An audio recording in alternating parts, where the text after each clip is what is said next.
Le pudding à l'arsenic. Oh oui.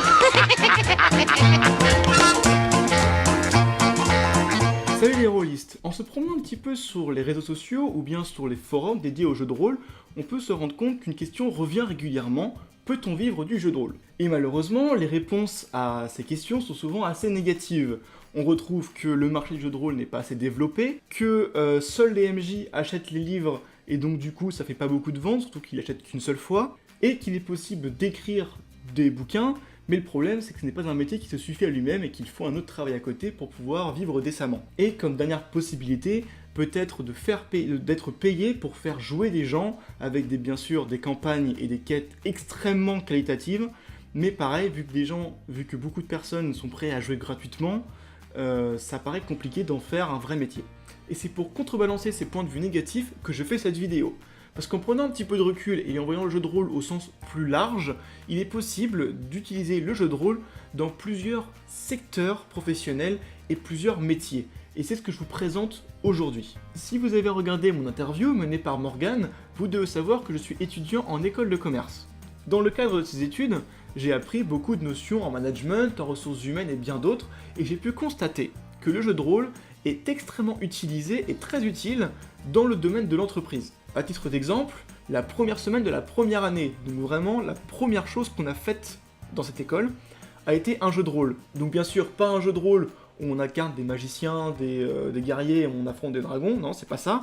C'était un jeu de rôle où, en équipe, on gérait un hôtel. Donc on était un groupe de 4 ou 5 personnes, et via un site web, on prenait des décisions afin de gérer notre hôtel, c'est-à-dire qu'on gérait le nombre d'employés, leur salaire, la propreté des chambres qui étaient exigées, est-ce qu'on ouvrait d'autres hôtels, voilà, plein de choses dans ce style-là, je rentre pas dans les détails, et l'objectif de ça était que sur toute la durée de l'épreuve, c'est-à-dire une semaine, notre hôtel ou notre chaîne d'hôtels soit leader sur le marché. Et on était comparé à d'autres équipes qui également avaient accès au même site, mais prenaient des décisions différentes, des stratégies différentes, et du coup, il y avait ce domaine concurrentiel qui était extrêmement stimulant et très amusant.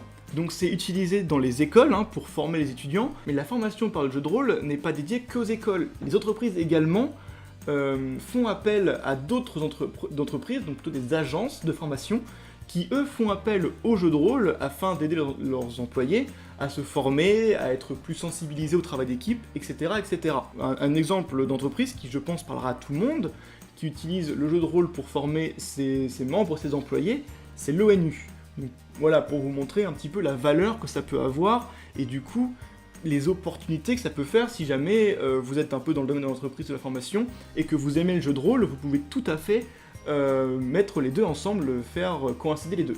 Toujours un petit peu dans le domaine de l'entreprise, le jeu de rôle peut également être très utile pour le recrutement.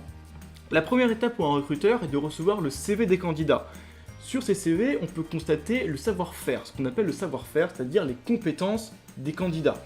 Donc on peut voir les diplômes, l'expérience professionnelle, l'habilité en langue et sur les différents logiciels, pourquoi pas. Et si vos compétences plaisent au recruteur, si votre savoir-faire coïncide avec les besoins de l'entreprise, vous allez passer à l'étape suivante, qui est l'étape de l'entretien. L'entretien, lui, sert à cerner votre savoir-être, c'est-à-dire votre personnalité et votre comportement au sein d'un groupe ou en face de clients.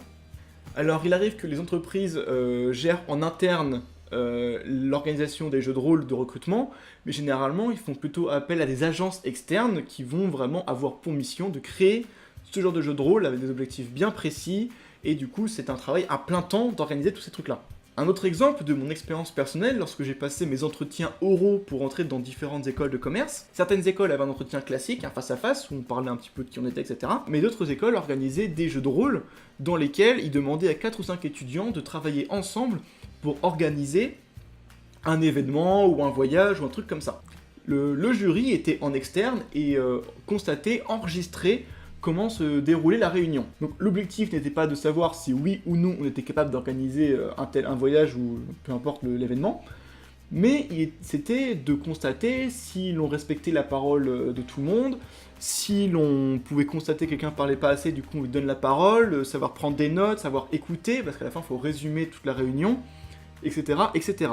Donc voilà, c'était quelques exemples du jeu de rôle dans le domaine de l'entreprise. Si jamais c'est ce que vous faites, vous, comme métier, ou si ça vous intéresse un petit peu d'en discuter, allez dans les commentaires et puis je vous répondrai avec plaisir, et puis ça peut être intéressant d'avoir votre expérience également.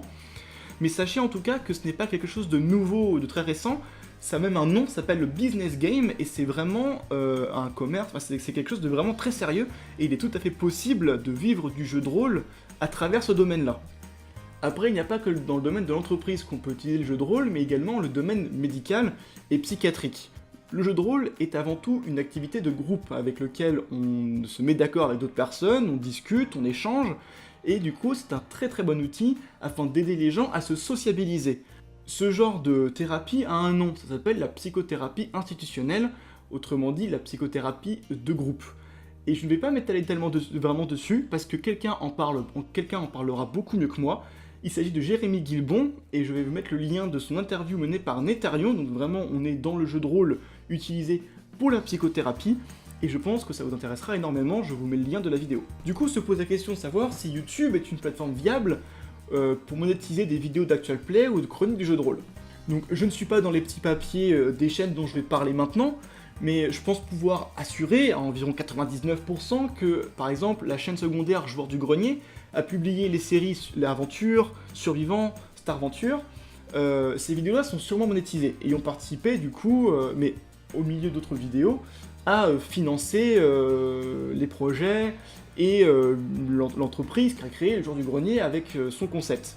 Après, si je ne dis pas de bêtises, et là je suis moins sûr, donc si je me trompe, vous me le dites dans les commentaires et je m'excuserai, mais il me semble que Roll & Play travaille pour une autre entreprise, donc ils font une vitrine finalement pour une entreprise de jeux ou de jeux de rôle, et ce qui leur permet de financer un studio, des lumières, des micros, des caméras, enfin tout ce qu'il faut pour faire vraiment un setup de qualité, faire des vidéos vraiment de qualité avec des scénarios bien construits, et ce qui fait du coup pas mal de vues quand même, et peut-être une monétisation, voilà. Comme j'ai dit, je ne suis pas dans les détails, je sais pas trop, donc si jamais je me trompe, vous me le dites, mais je suis sûr à 70-80% quand même. Alors, le métier maintenant dont tout le monde rêve. Est-ce qu'il est possible d'être MJ professionnel, c'est-à-dire être rémunéré pour faire jouer des gens? Alors beaucoup de gens vont dire non, et c'est sûrement très compliqué, ça, il n'y a aucun doute, mais c'est quand même possible.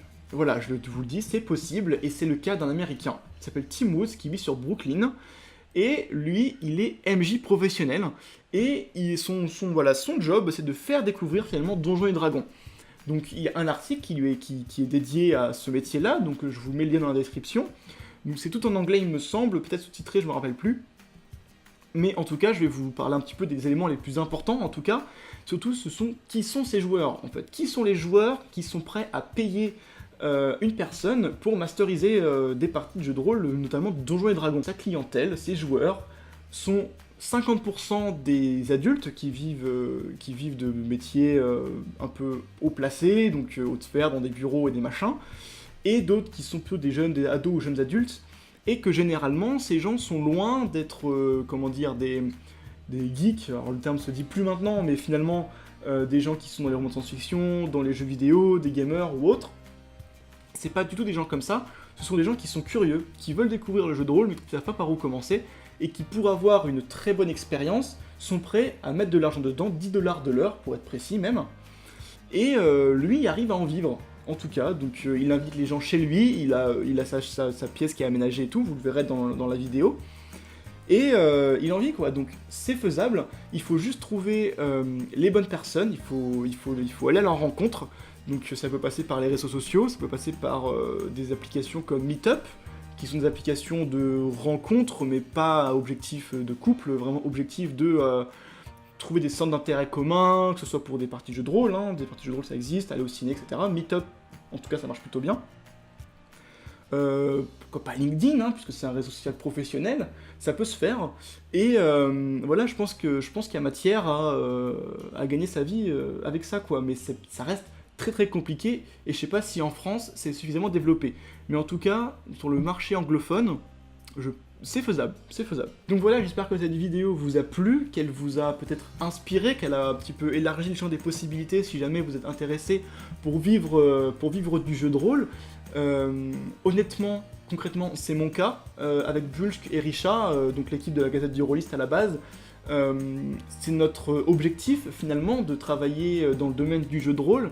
Donc on a différentes idées, on a ce fameux projet dont on parle de temps en temps. Je vous en parlerai d'ailleurs plus en détail au mois de septembre. Je pense qu'en septembre une vidéo sortira où je vous parlerai vraiment à fond de ce projet là, parce qu'il nous tient vraiment à cœur et on travaille dessus et on le considère vraiment comme réalisable. En attendant, n'hésitez pas à vous abonner si ce n'est pas déjà fait, à liker la vidéo, commenter, partagez-la à vos amis, et puis je vous souhaite une bonne journée. Salut! Pudding à l'arsenic. Oh oui.